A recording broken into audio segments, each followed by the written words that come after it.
far beyond the frozen fjords of the northern world, where mountains rise like ancient giants, and the wind cuts through the land like a blade. There once stood a kingdom carved entirely from ice. Its name had long been forgotten, but the North still remembered its king. Long before the Viking clans ruled the seas, a warrior known as King Halvar Frostborn united the northern tribes. He was a giant among men, a warrior who feared neither storm nor monster. Legend said he had once fought a frost giant alone, and returned carrying the creature as broken horn. Under Halvar's rule, the North prospered. Villages grew into fortresses, and warriors from distant lands came to serve under his banner. His castle stood upon a mountain of black stone surrounded by glaciers that never melted. But power changes men, and sometimes the North whispers to those who listen too closely. One winter, a wandering seer arrived at Halvar's court. The old woman carried strange runes carved into bone and spoke of secrets hidden beneath the frozen mountains. She told the king that deep beneath the glacier lay an ancient power, a force older than the gods of the North. At first Halvar laughed at her words, but the idea never left his mind. If such power existed, it could make his kingdom eternal. The king ordered his warriors to dig into the glacier beneath the mountain. For weeks they carved tunnels through ice that had not seen sunlight for thousands of years. Deep beneath the castle they discovered something impossible, a throne, not made by human hands. The throne was carved entirely from ancient black ice that shimmered with blue light. Strange runes covered its surface, glowing faintly like distant stars trapped in frozen stone.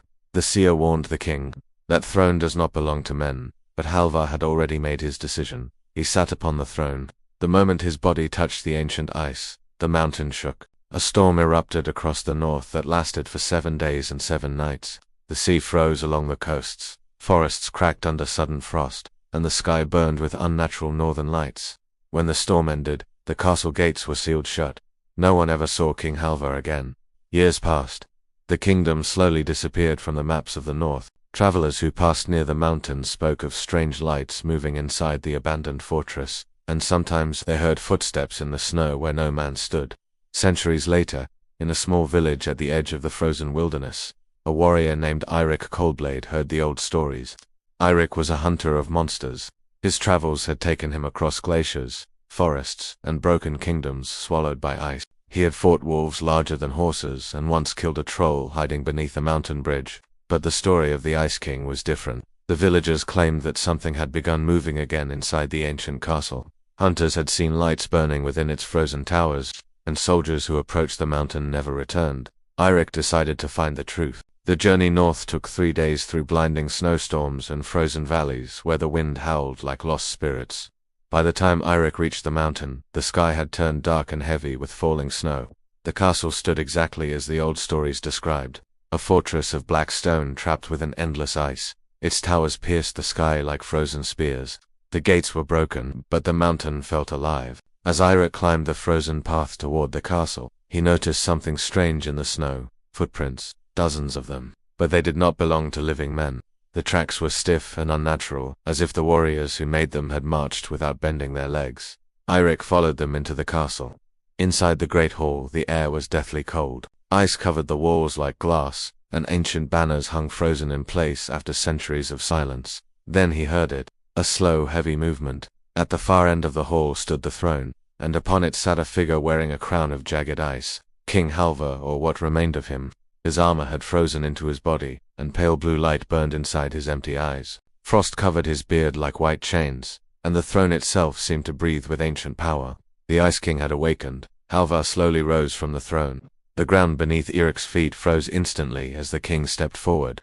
With a single gesture of his hand, the doors of the great hall burst open. Dozens of warriors entered, ancient soldiers clad in frozen armor. Their eyes glowed with the same blue light as their king, an army of the dead. Eirik drew his runic sword. The first undead warrior rushed forward, its blade moving stiffly through the air. Eirik struck quickly, shattering the creature into shards of ice. But more soldiers followed. The battle filled the hall with echoes of steel and breaking frost. One by one the frozen warriors fell beneath Eirik's blade, their bodies collapsing into glittering fragments across the floor. But the Ice King did not move. He watched. Finally Halvar stepped forward from the throne. The temperature in the hall dropped instantly. Frost spread across the floor like living roots. Eirik charged. The Ice King raised his hand and a wave of frozen wind exploded across the hall. Eirik barely held his ground as the storm struck him.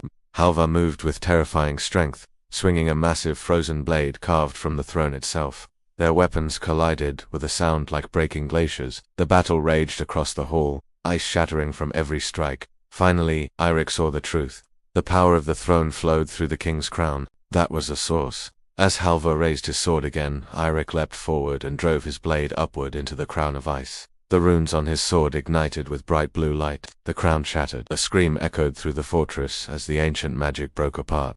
The Ice King collapsed, his body crumbling into frozen dust across the throne. Outside, the storm suddenly stopped. The undead army fell motionless. Silence returned to the mountain. Eirik stood alone in the ruined hall, breathing slowly in the cold air. But as he turned to leave the castle, something strange caught his eye. The throne. Though the crown was gone, the ancient ice still glowed faintly, waiting.